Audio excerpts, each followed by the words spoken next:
Kaibigan, ikaw. Oo, ikaw.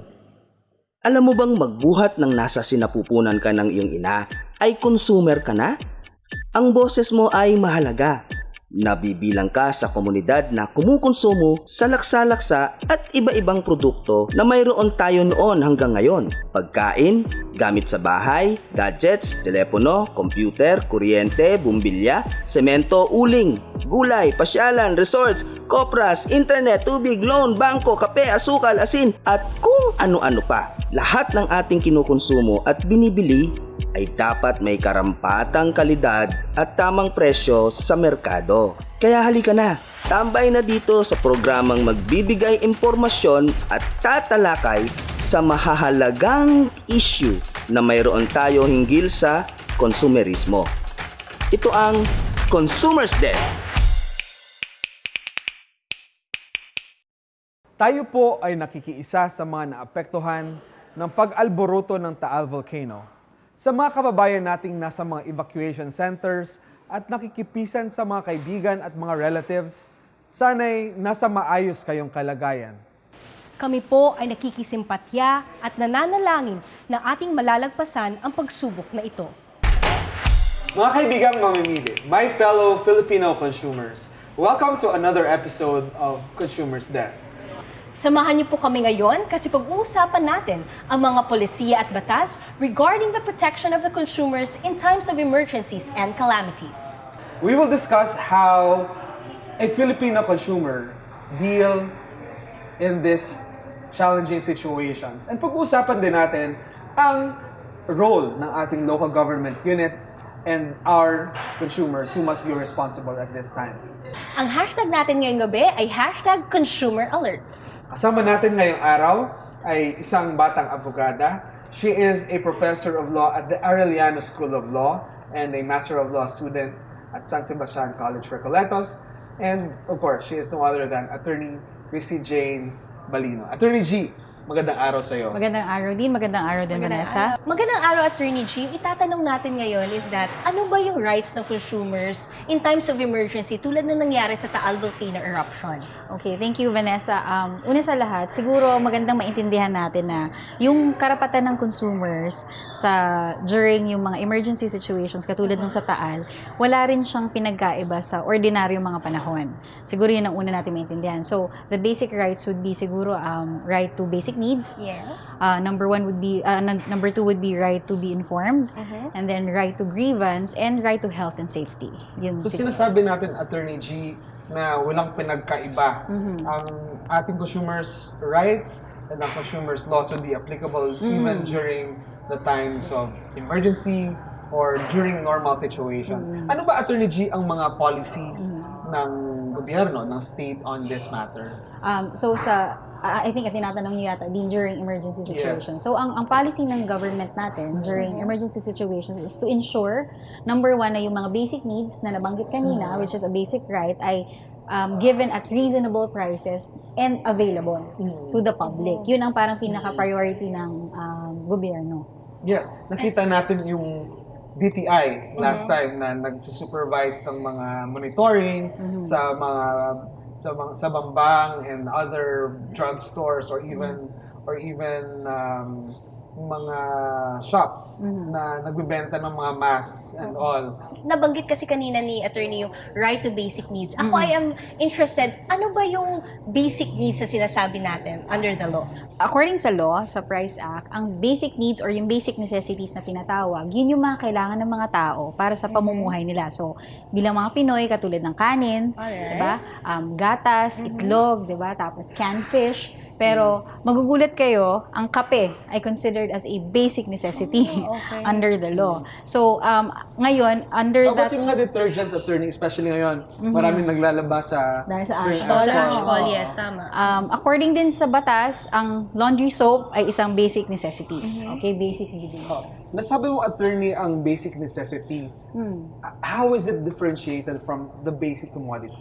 Are they the same or are they different? Okay, so for the purposes ng batas mismo, din, hiniwalay nila ang definition ng basic necessity at prime commodity ang tinatawag. Yes. So, yung prime commodity, yun yung mga hindi nakalista as basic necessity. So, ano ba yung kasama doon? Pwedeng hollow blocks, yung mga ginagamit sa construction, pwede rin yung mga GI sheets na tinatawag, or yung mga veterinary products, kasi katulad nung nangyari sa Taal.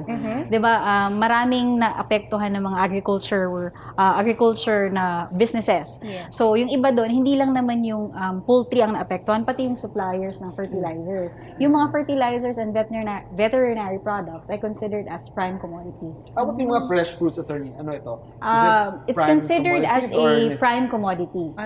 commodity? Ang isa ko lang gusto na i-add siguro, ang hindi ko nabanggit kanina, kasi syempre medyo relevant ngayon, yung pagdating sa gamot or drugs. There are certain drugs, there are certain drugs na listed ng DOH as basic, and those which are not listed considered as prime commodities by the DOH. Yes.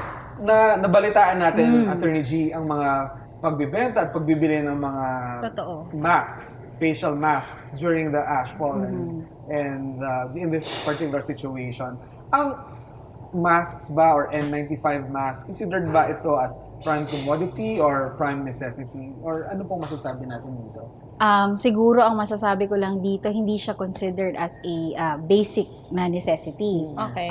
Hindi rin siya listed under yung prime commodities.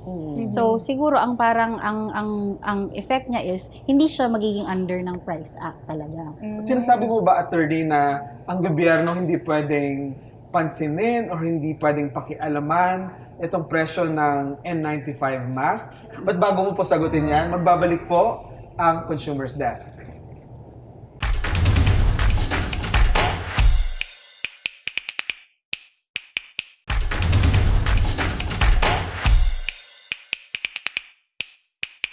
Welcome back to Consumer's Desk.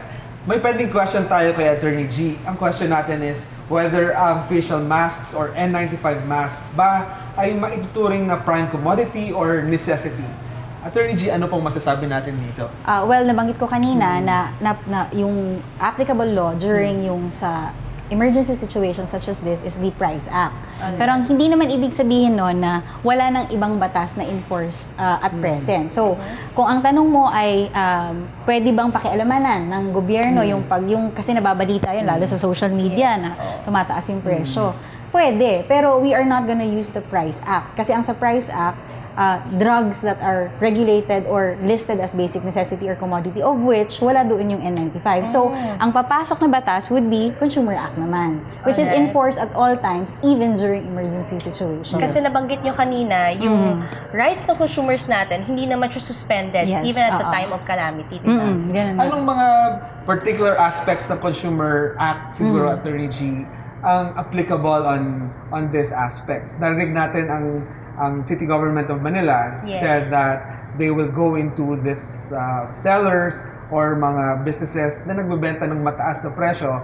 Pati na din yung Consumer Protection Group ng DTI, nakita natin na nag-surveillance on the selling of this particular products. So, with that, siguro, under the Consumer Act, there is protection against yung mga unconscionable na prices. Alright. Okay? Which is not necessarily during yung emergency situations, pero at all times. So, the monitoring is always there kasi nandiyan naman yung batas eh.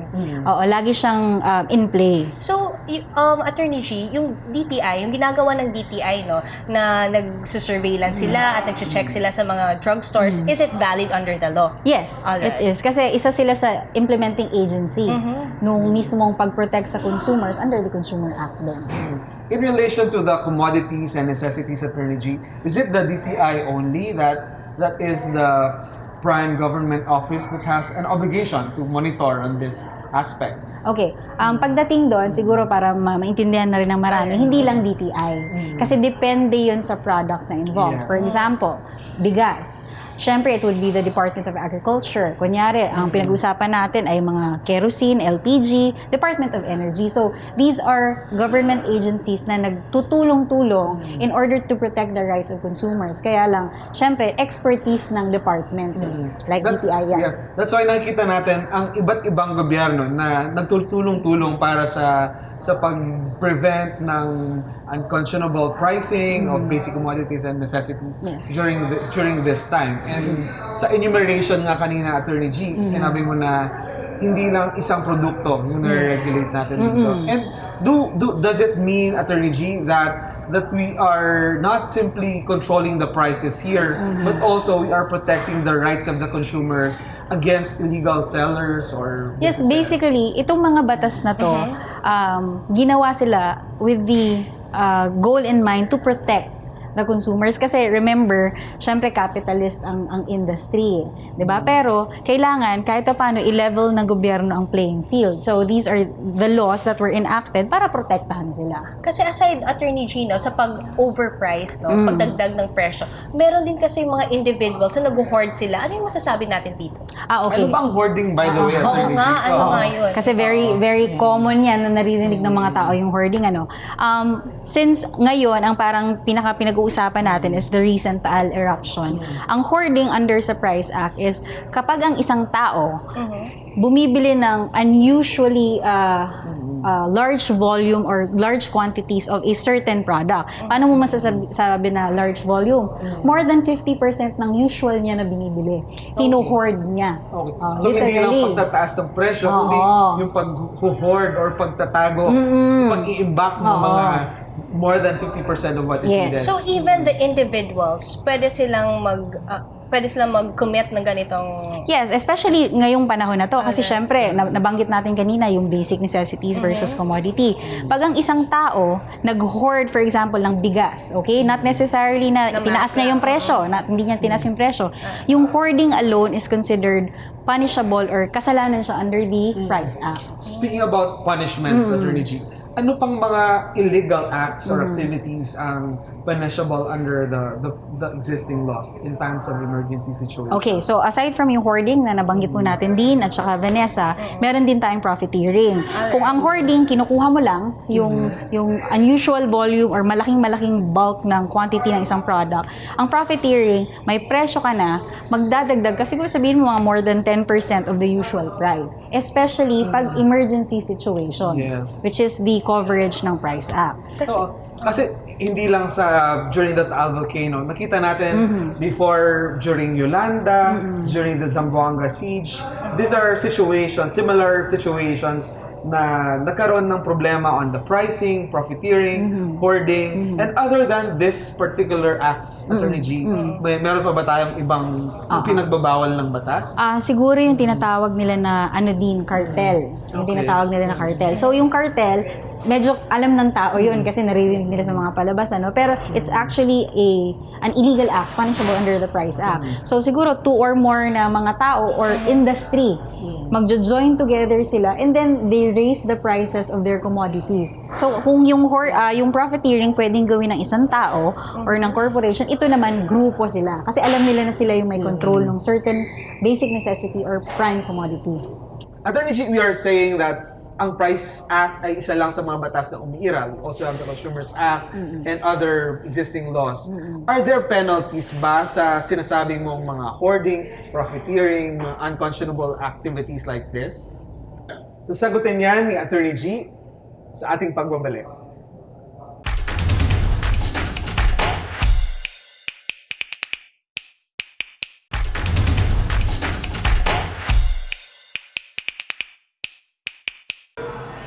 Welcome back to Consumer's Desk. But before we proceed, we would like to thank our sponsors.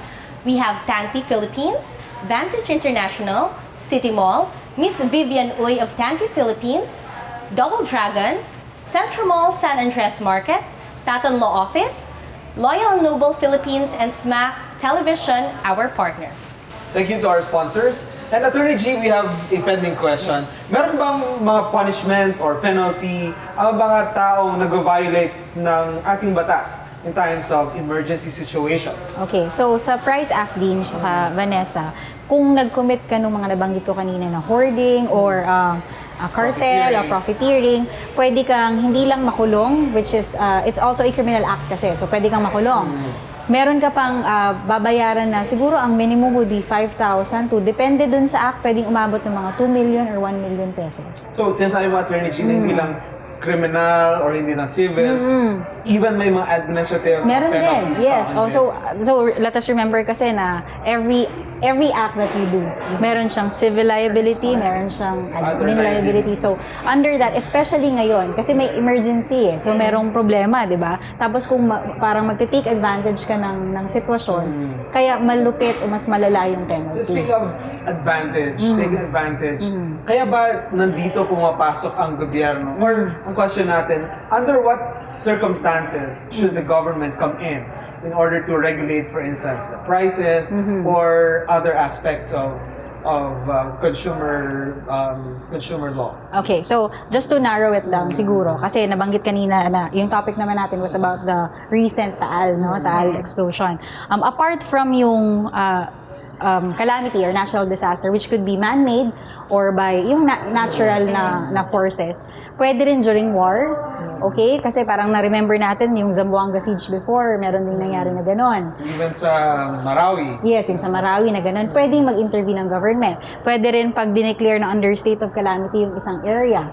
Okay? Or may disaster. Katulad, Pwede bang i-freeze ng government or ng DTI ang presyo ng ating mga bilihin? Okay. Pagdating naman dyan sa freeze, kasi medyo touchy topic yan. Kasi remember, hindi lang naman ang consumers ang may karapatan. Yung businesses din to protect livelihood.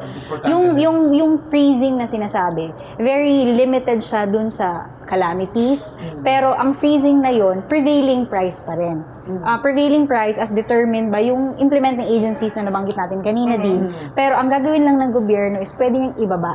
Pwede niyang ibaba, pero 60 days lang. Okay, Hindi siya... Sinasabi natin, attorney, pag finreeze, hindi pwedeng itaas. Oo, at that time. Pero pwede niyang ibaba within the period of 60 days. 60 days. Kasi remember, syempre, fair din naman ang batas, di ba? Yes. Sa consumers and doon sa capital. It's just that during these kinds of situations, kailangan makialam ng gobyerno kasi baka walang pera yung tao or nangangailangan sila at that Yes. time. You have mentioned earlier, Attorney Gino, ano naman yung magiging role ng LGUs? Okay, LGU. So, Under the law. nakikita natin to sa ngayon, di ba, yung nangyari. Kasi Batangas yung heavily hit by the Taal explosion.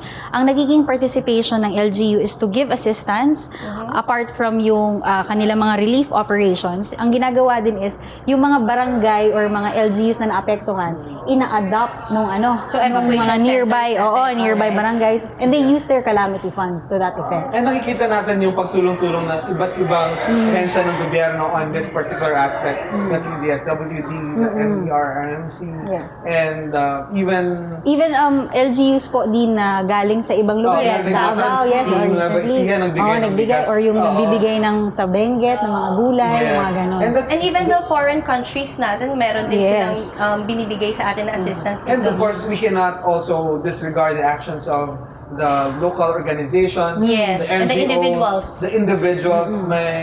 It's very sad to see people going to rescue pero may nangyaring masama on Yes, them. yes, oo. So we thank them actually. And all the speaking of it ng mga relief operations, kami dito sa Consumers Desk ay open din kami for your donations. You can drop your donations at 2574 Madison Square condominium along Taft Avenue lang siya. Kasi Sa tumatanggap LRT station. tumatanggap din po kami ng donations niyo kasi by next week pupuntahan namin yung nasalanta ng Taal. Yes. And other than the role of the government, the local government unit, and the organizations, there is this important role that we play as consumers. Aside from having consumers' rights, tayo mismo ng mga taong bilang isang consumer ay merong responsibilidad at mga obligasyon.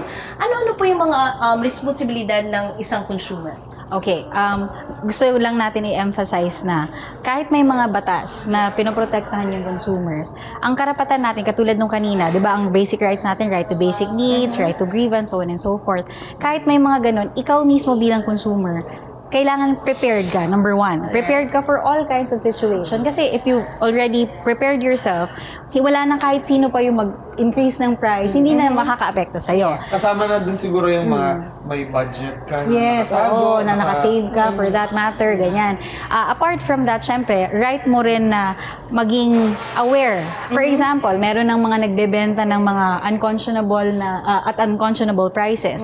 So, ikaw mismo bilang consumer, may technology na ngayon, you can take photographs or pictures of the receipt and then report them as proof and then report them to the appropriate government proper agencies. Yes. And in our organization, the Consumers Union of the Philippines, we have also published in the Facebook page of the Consumers Desk that we are trying to help also all those who have grievance, and we can assist you in your complaints to the proper authorities. And speaking about all these complaints, responsibilities of a consumer, we will be continuing to spread about preparation or preparedness in times of emergency situations. And when we come back, we will look into the other aspects of these preparations that we can do as consumers. Stay tuned.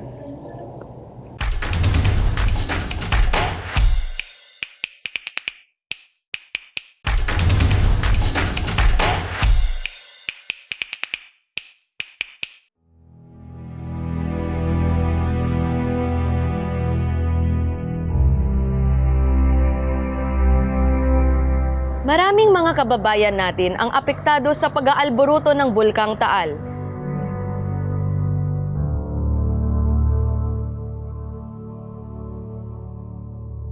Maraming kabahayan ang nasira, mga naipundar na hindi na papakinabangan, buhay na nasayang. Napakalungkot isipin, ngunit sa isang banda, isang lungsod ang nakaisip kung paano pakinabangan ang perwisyong naidulot ng Bulkang Taal. Halikayo at tunghayan natin ang kwento sa likod ng produkto ng mga taga Biñan Laguna.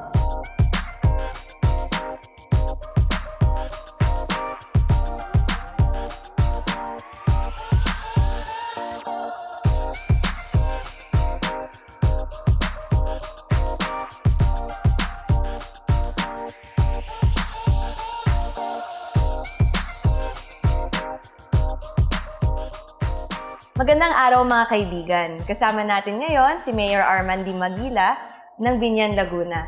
Hello po, Mayor. Hi, Tin. Magandang araw Yes, sa'yo. magandang araw po. Ayan. Yes, nakikita ho natin ngayon, no, nangyari ang Taal volcano eruption.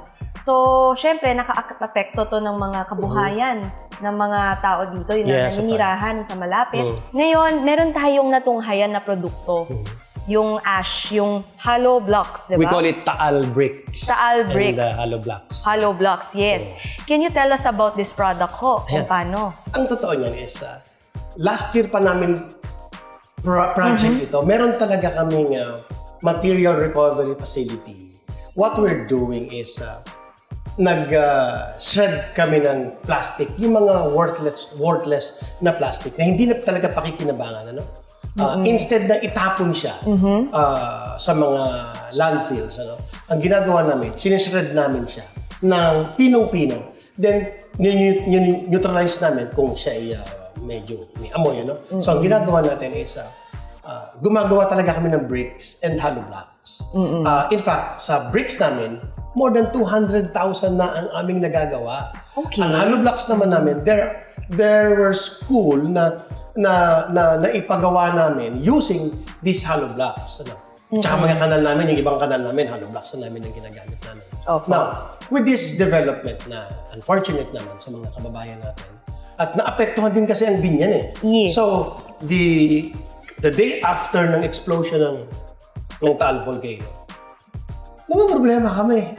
Ang kapal ng ashfall, tapos pupunta lang siya sa kanal, magbabara siya. Good thing, di pa umuulan. So, in-encourage ko ang mga taga-Biñan na ilagay natin sa sako.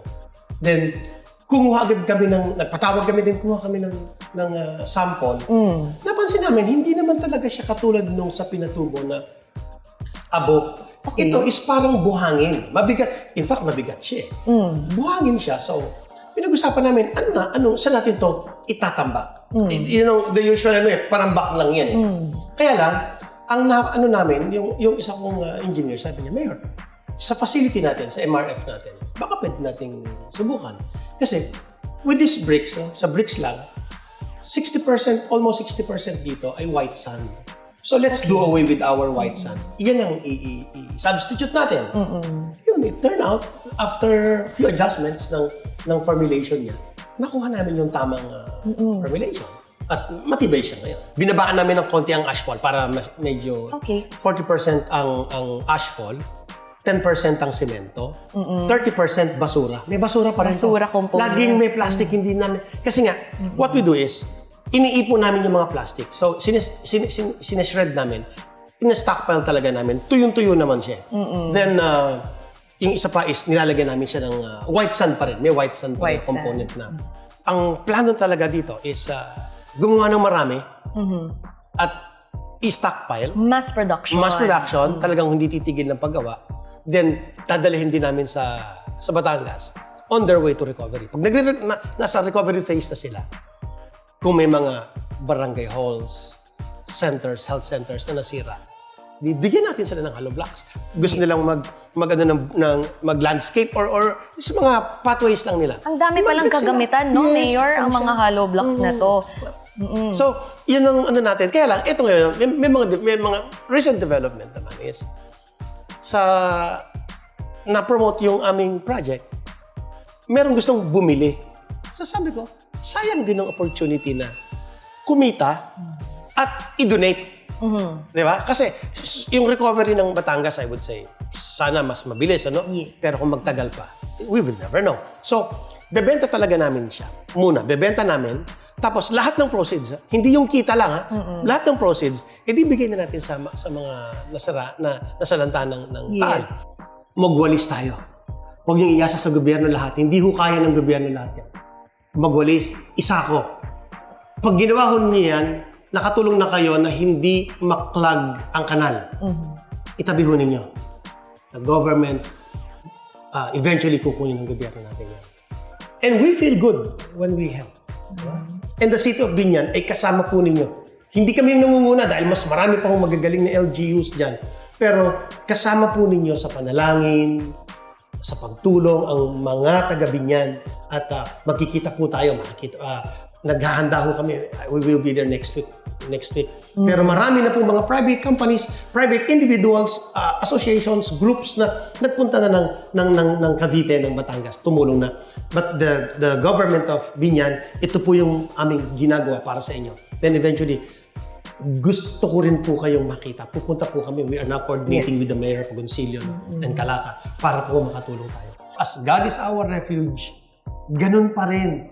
Sa hulihan, pag wala na tayong mahawakan, talaga naman tayo umaasa na tutulong ang Diyos. At pag tumulong ang Diyos, ang ibig sabihin nun, pati po tayong mga nagmamahal sa kababayan natin, tutulong din po dahil God will always use us para tumulong po sa mga kababayan natin. Nakikita natin sa mga products na to ang efforts ng gobyerno, ang efforts ng ating mga tao na tulungan ng kapwa nating Pilipino. Sa mga hollow blocks, saka sa mga bricks na hango, sa mga abo, sa basura at sa iba pa, nakikita natin ang pagiging resourceful ng ating mga kababayan. Sana nga, lalo natin mapalago ang ganitong mga ideya para mas matulungan maging mas magandang Pilipinas.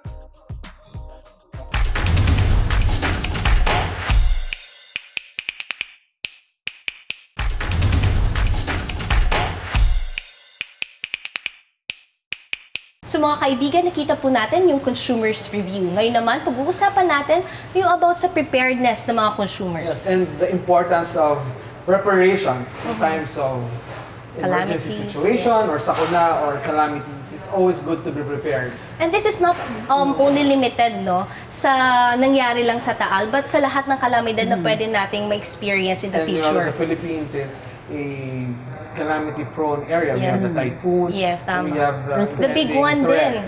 threats to that. So, based sa, syempre, it doesn't need a title of being a lawyer. Yes. Kundi lahat tayo ay involved dito. Attorney G, sa iyong palagay, anong mga preparations ang dapat natin gawin?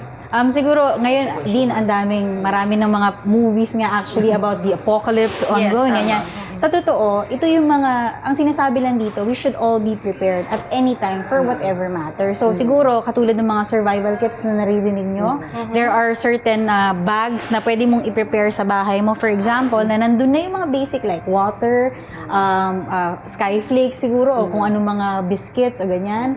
And canned Tapos, goods. Canned goods, kung ano mang... But wag naman yung hoarding, di ba? Oo, wag naman yung tayo hoarding. mag-hoard. Pero actually, there are organizations and even our government, our Department of Health, for Yes, instance, tama. may mga na-release na mga materials or Guidelines. infographics about what to do, what not to Do, actually.